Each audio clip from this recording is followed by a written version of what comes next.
ستاسو د ټولو مننه کوم، خصوصا د اسسټنټ کمشنر اکرم شاه صاحب او د عارف احسان بھائی او د نورو ملګرو تنظیمي او دا کومه کابینه چې جوړه شوه دې ټولو ته مبارکبادي ورکوم د خپل طرفه،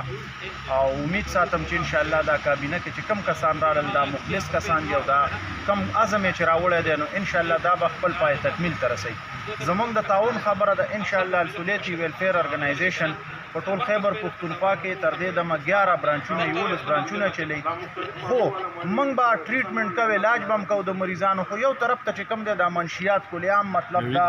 پروګرام شروع نو داسې یو خلک پکارو چې رامخته شي. الحمدلله نن هغه ځوانان الله راپورته کړو دې تنظیم کې ما ولیدل ټول ډېر د تکړه تکړه ځوانان دي او تکړه تکړه کسان دي. نو انشاءالله موږ به حیثیت د السولیتي ویلفیر ارګنایزیشن مینیجنګ ډایرکټر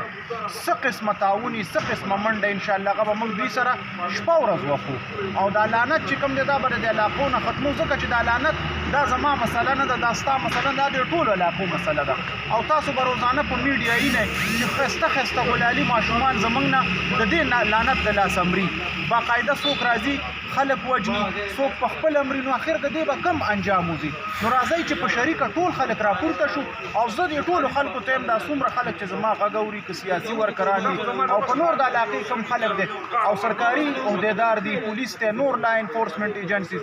د دې تنظیم ملاتړ وکړي. انشاءالله قریب ده چې ډېر زر به د علاقې نه خصوصا د ډسټرکټ نه او د دې ټول KPK نه به انشاءالله بلکې د پاکستان نه به دا منشیات لعنت پات خو چې مخلص شي ټول خلک.